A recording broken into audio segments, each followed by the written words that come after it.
500 रुपए। जावेद चौधरी। मेरे पास चंद दिन कबल एक रिटायर्ड पुलिस ऑफिसर आए। उनका छोटा सा मसला था। मैं उनकी जितनी मदद कर सकता था मैंने कर दी। इसके बाद गुफ्तगू शुरू हुई तो मैंने उनसे जिंदगी का कोई हैरान कुन वाकया सुनाने की दरख्वास्त की। मेरी फरमाइश पर उन्होंने एक ऐसा वाकया सुनाया जिसने मुझे हिला कर रख दिया और मैंने सोचा मुझे ये आपके साथ भी शेयर करना चाहिए। पुलिस ऑफिसर का कहना था, मैं 1996 में लाहौर में SHO था। मेरे वालिद अलील थे। मैंने उन्हें सर्विसेज अस्पताल में दाखिल करा दिया। सर्दियों की एक रात मैं ड्यूटी पर था और वालिद अस्पताल में अकेले थे। अचानक उनकी तबीयत ज्यादा खराब हो गई और वो उल्टियां करने लगे। मेरे खानदान का कोई शख्स उनके पास नहीं था। वो 2 मरीजों का कमरा था।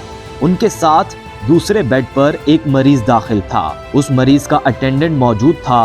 वो उठा, उसने डस्टबिन और तौलिया लिया और मेरे वालिद की मदद करने लगा। वो सारी रात अब्बा जी की उल्टियां साफ करता रहा। उसने उन्हें कहवा भी बनाकर पिलाया और उनका सर और बाजू भी दुबाए। सुबह डॉक्टर आया तो उसने उसे मेरे वालिद की कैफियत बताई और अपने मरीज की मदद में लग गया। मैं 9 बजे सुबह वर्दी पहनकर तैयार होकर वालिद से मिलने अस्पताल आ गया। अब्बा जी की तबीयत उस वक्त तक बहाल हो चुकी थी। मुझे उन्होंने अटेंडेंट की तरफ इशारा करके बताया, रात मेरी इस मौलवी ने बड़ी खिदमत की। मैंने अटेंडेंट की तरफ देखा।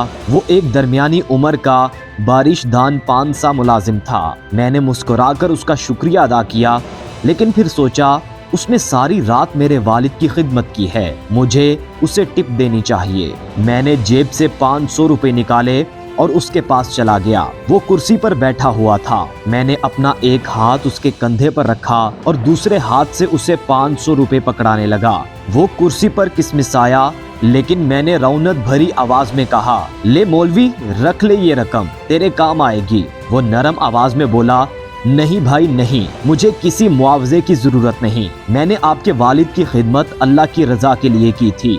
मैंने नोट जबरदस्ती उसकी जेब में डाल दिए। उसने वापस निकाले और मेरे हाथ में पकड़ाना शुरू कर दिए, जबकि मैं उसे कंधे पर दुबाता जा रहा था और इसरार कर रहा था।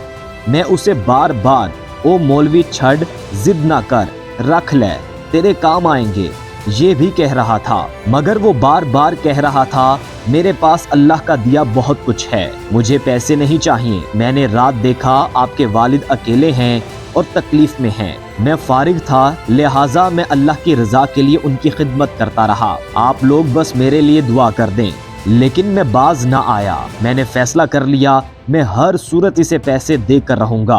पुलिस ऑफिसर रुके, अपनी गीली आंखें और भारी गला साफ किया और फिर बोले, इंसान जब ताकत में होता है तो ये मामूली बातों पर जिद बांध लेता है। ये हर सूरत अपनी बात मनवाने की कोशिश करता है। मैंने भी पैसे देने की जिद बना ली थी, मगर मौलवी मुझसे ज्यादा जिद्दी था। वो नहीं मान रहा था। मैं उसकी जेब में पैसे डालता था और वो निकाल कर कभी मेरी जेब में डाल देता था और कभी हाथ में पकड़ा देता था। मैंने इस धींगा मुश्ती में उससे पूछा, मौलवी यार तुम करते क्या हो? उसने जवाब दिया, बस ऐसे ही लोगों की खिदमत करता हूँ। वो मुझे अपना काम नहीं बताना चाहता था। मैंने अब उसका जरिया रोजगार जानने की जिद भी बना ली थी। मैं उससे बार बार उसका काम पूछने लगा। उसने थोड़ी देर टालने के बाद बताया, मैं कचहरी में काम करता हूँ। मुझे महसूस हुआ ये किसी अदालत का अर्दली या किसी वकील का चपड़ासी होगा। मैंने एक बार फिर 500 रुपए उसकी मुट्ठी में देकर ऊपर से उसकी मुट्ठी दबोच ली और फिर रौनक से पूछा, मौलवी तुम कचहरी में क्या करते हो? उसने थोड़ी देर मेरी तरफ देखा और फिर मेरे वालिद की तरफ देखा, लंबी सांस ली और फिर आहिस्ता आवाज में बोला, मुझे अल्लाह ने इंसाफ की जिम्मेदारी दी है। मैं लाहौर हाई कोर्ट में जज हूँ। मुझे इसकी बात का यकीन ना आया। मैंने पूछा, क्या कहा? तुम जज हो? उसने आहिस्ता आवाज में कहा, जी हाँ, मेरा नाम जस्टिस मुनीर अहमद मुगल है और मैं लाहौर हाई कोर्ट का जज हूँ। ये सुनकर मेरे हाथ से 500 रुपए गिर गए और मेरा वो हाथ जो मैंने 15 मिनट से उसके कंधे पर रखा हुआ था, वो उसके कंधे पर ही मुंजमद हो गया। मेरी आंखों के सामने अंधेरा छा गया और आवाज हलक में फरीज हो गई।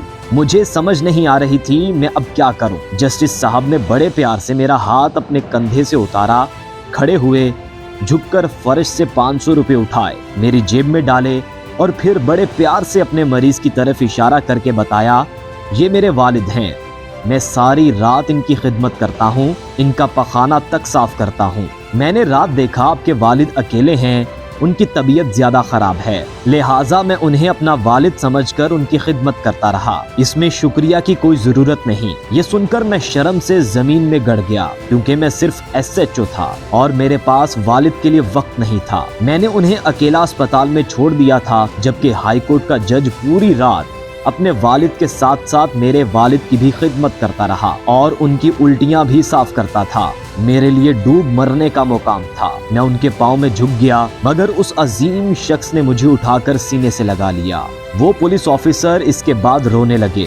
میں نے ان سے پوچھا، کیا آپ کی اس کے بعد جسٹس صاحب سے دوبارہ کبھی ملاقات ہوئی؟ وہ روندی ہوئی آواز میں بولے، بے شمار۔ میں نے زندگی میں ان سے اچھا دیندار، ایماندار اور نڈر انسان نہیں دیکھا۔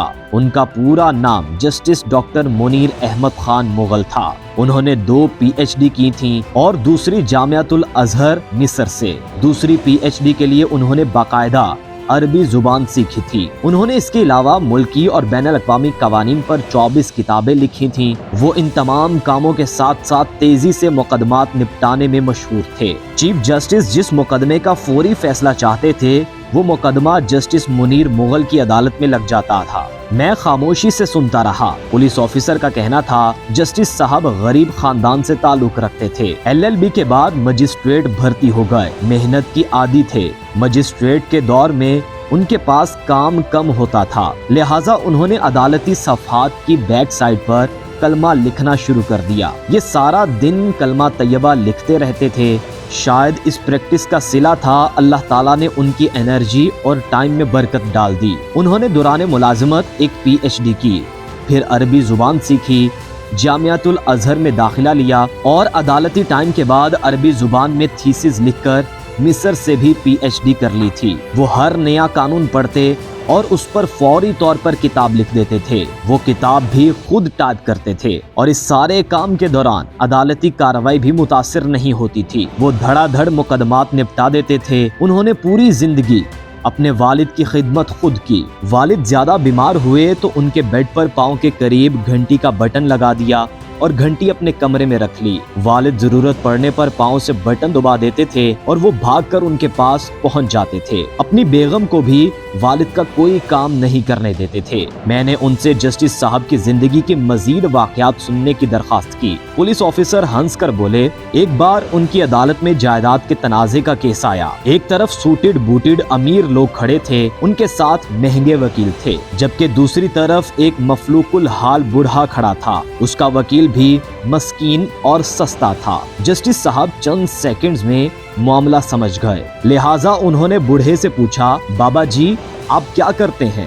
بزرگ نے جواب دیا، میں پرائمری ٹیچر ہوں۔ یہ سن کر جسٹس صاحب اٹھ کر کھڑے ہو گئے اور کہا، ماشاءاللہ، ہماری عدالت میں آج ایک استاد آئے ہیں، لہٰذا یہ استاد کرسی پر بیٹھیں گے اور عدالت سارا دن ان کے احترام میں کھڑی ہو کر کام کرے گی۔ اور اس کے بعد یہی ہوا۔ وہ بوڑھا استاد کرسی پر بیٹھا رہا، جبکہ جسٹس صاحب اپنے عملے اور وکلا کے ساتھ کھڑے ہو کر کام کرتے رہے۔ جسٹس صاحب نے سارے مقدمے نپٹانے کے بعد آخر میں بوڑھے استاد کا کیس سنا اور 5 منٹ میں وہ بھی نپٹا دیا۔ میں نے ان سے پوچھا، کیا جسٹس صاحب حیات ہیں؟ ان کا جواب تھا، جی ہاں، لیکن بیمار ہیں اور مفلوج ہیں۔ پولیس آفیسر نے اس کے بعد پرس سے 500 روپے کے 5 بوسیدہ نوٹ نکالے، میرے سامنے رکھے اور کہا، یہ وہ 500 روپے ہیں، میں آج بھی انہیں تعویذ کی طرح جیب میں رکھتا ہوں۔ میں نے نوٹ اٹھائے، انہیں بوسہ دیا اور اسے واپس پکڑا دیے۔ اس نے بھی وہ نوٹ چومے اور دوبارہ پرس میں رکھ لیے۔ وہ واقعی تعویذ تھے، انہیں ایک اصلی انسان نے چھوا تھا۔